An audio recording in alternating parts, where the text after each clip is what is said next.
नमस्कार, मेरा नाम मेघा कुमारी है। आज हम क्लास 11th का बायोलॉजी में सबसे इम्पॉर्टेंट और इंटरेस्टिंग चैप्टर बायोमॉलिक्यूल्स का भाग 9वां पढ़ने जा रहे हैं। पिछले वीडियो में हमने एंजाइम क्रियाविधि को प्रभावित करने वाला कारक, एंजाइम का नामकरण व वर्गीकरण और सहकारक के बारे में पढ़ा था। आज के वीडियो में हम सारांश जानेंगे, मतलब इस चैप्टर की पूरी समरी। तो पहला हमारा है जैव अणु बायोमॉलिक्यूल्स का परिचय। बच्चों, आज हम बायोमॉलिक्यूल्स के बारे में पढ़ेंगे। सभी प्राणी रासायनिक तत्वों और यौगिकों से बने होते हैं, मतलब हमारा शरीर भी केमिकल से बना होता है, जैसे प्रोटीन, पानी इत्यादि। मुख्यतः तत्व कार्बन, हाइड्रोजन, ऑक्सीजन और नाइट्रोजन। तो ये हमारे सबसे इम्पॉर्टेंट 4 तत्व हैं। जैसे आप एग्जाम्पल में समझो, जैसे खाना बनाने के लिए मुख्य सामग्री जरूरत पड़ती है ना, ये उस तरह से हमारे शरीर में सामग्री का काम करेंगे। जीव ऊतकों और गैर ऊतकों में समान तत्व पाए जाते हैं, मतलब जितने भी लिविंग में जैसे मसल्स, नॉन लिविंग में जैसे बोन, दोनों में ये एलिमेंट हमें मिलते हैं। जीवों में पाए जाने वाले कार्बनिक यौगिकों को जैव अणु कहते हैं। देखिए, जीव में जो भी कार्बन और हाइड्रोजन की मात्रा अधिक होती है, इसलिए लाइफ को हम कार्बन बेस्ड लाइफ भी कहते हैं। और आपको तो पता है कि इसका डिफिनेशन कि जीव में पाए जाने वाले कार्बनिक यौगिक को हम जैव अणु भी कहते हैं। इसलिए इससे हम लोग आसान से याद रखते हैं कि बायोमॉलिक्यूल्स इक्वल टू लाइफ बनाने वाला मॉलिक्यूल्स।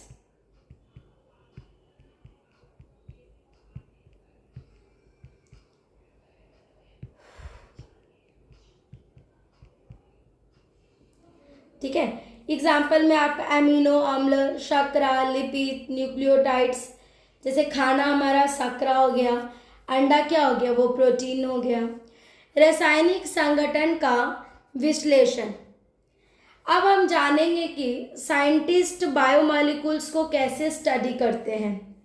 जीव ऊतकों को ट्राइक्लोरो एसिडिक अम्ल में पीसा जाता है, मतलब सेल को तोड़कर अंदर का जो भी मटेरियल है उसे बाहर निकाला जाता है।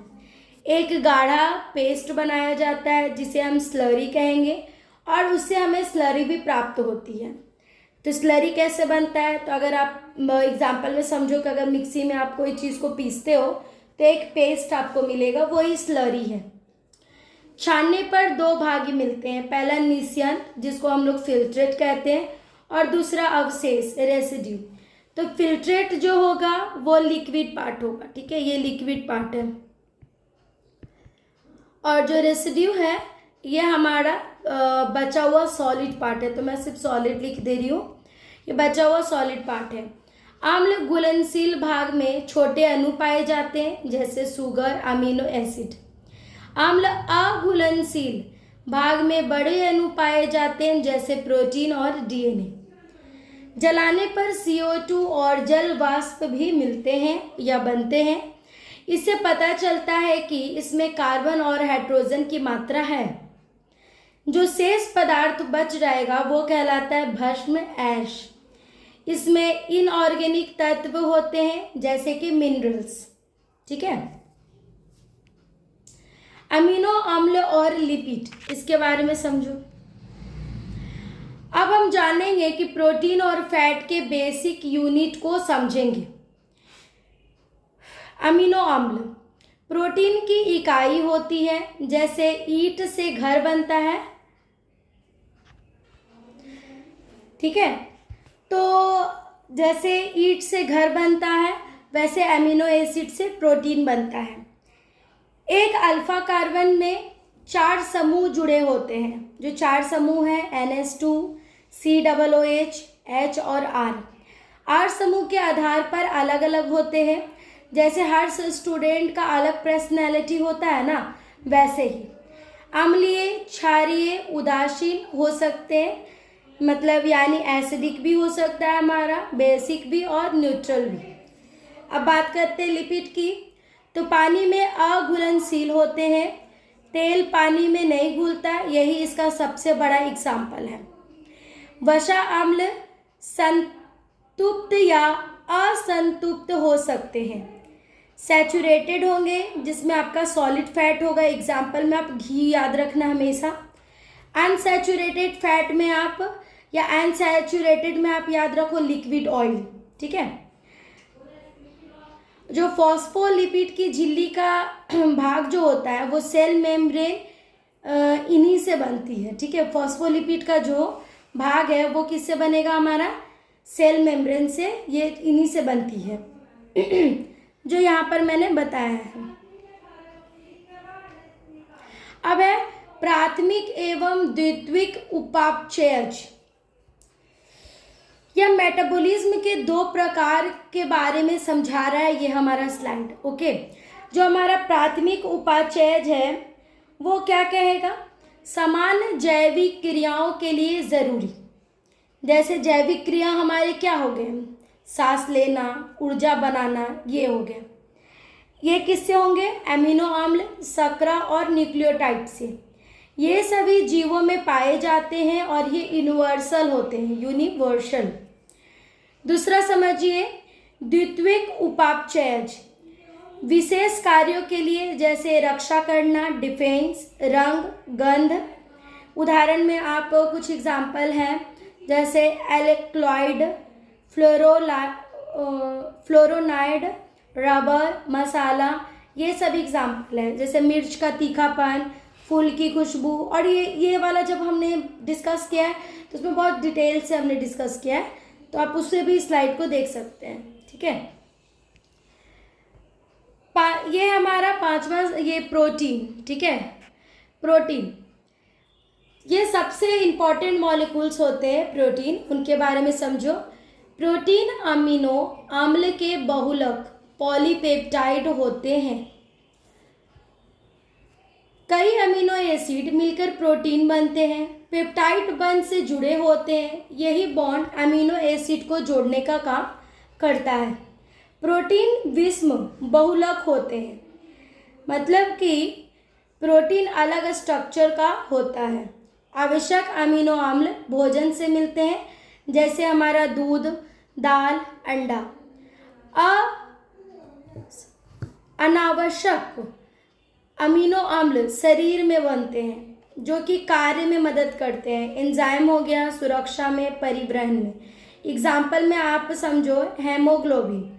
ये हेमोग्लोबिन क्या करता है, ऑक्सीजन उसको लेके जाता है ना। एंटीबॉडीज डिजीज से बचाते हैं और इससे हम बीमारियों से बच भी पाते हैं। वृहत जैव अणु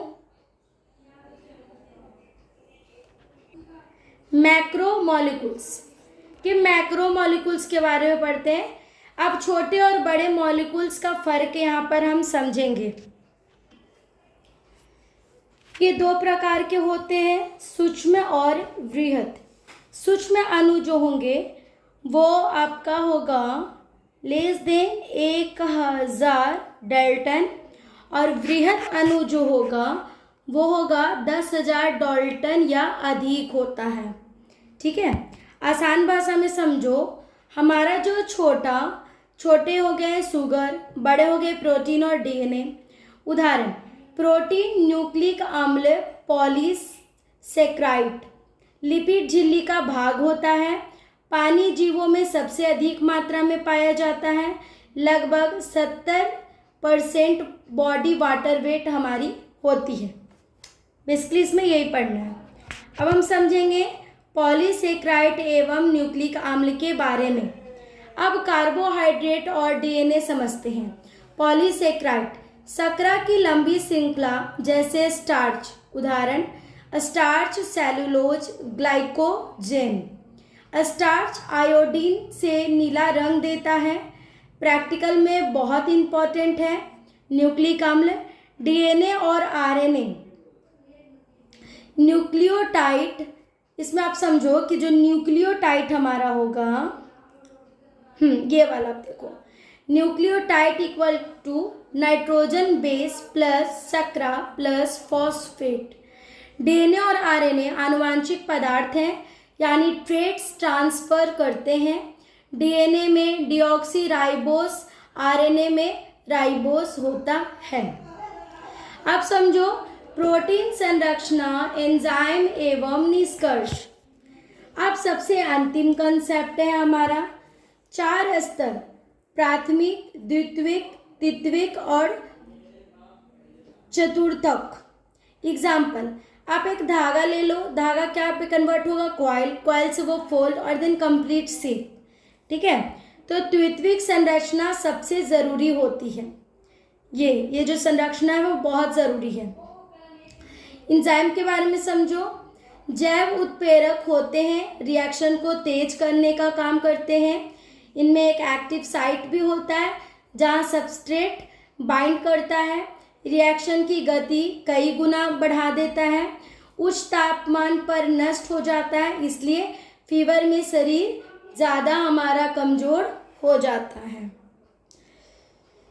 तो ये हमारा है कि प्रोटीन की संरचना 4 स्तरों में होती है, प्राथमिक, द्वितीयक, तृतीयक और चतुर्थक।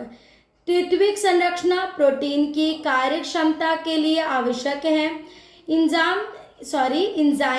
एंजाइम जैविक उत्प्रेरक होते हैं। एंजाइम में सक्रिय स्थल, एक्टिव साइट होता है। एंजाइम अभिक्रियाओं की गति को कई गुना बढ़ाते हैं। उच्च तापमान पर एंजाइम नष्ट हो सकते हैं। जैव अणु जीवन की सभी क्रियाओं का आधार है। प्रोटीन, लिपिड, कार्बोहाइड्रेट और न्यूक्लिक अम्ल जीवन के मुख्य घटक होते हैं। तो ओवरऑल हमने आज क्या सीखा? हमने शरीर बायोमॉलिक्यूल से बना है ये जाना, प्रोटीन, कार्बोहाइड्रेट, लिपिड और डीएनए बहुत ज़रूरी है ये भी जाना। एंजाइम हमारे शरीर के लिए एक हेल्पर है और ये सब मिलकर हमारे लाइफ को बहुत ज़्यादा पॉसिबल बना सकते हैं। अब अगली वीडियो में हम क्या पढ़ेंगे? अगली वीडियो में हम प्रश्न और उत्तर के बारे में, मतलब प्रश्न और उत्तर को डिस्कस करेंगे। और आप ये भी कर सकते हो कि आप इस स्लाइड से कुछ आप खुद से भी क्वेश्चन को अराइज कर सकते हो, उसका एमसीक्यू बना सकते हो। धन्यवाद।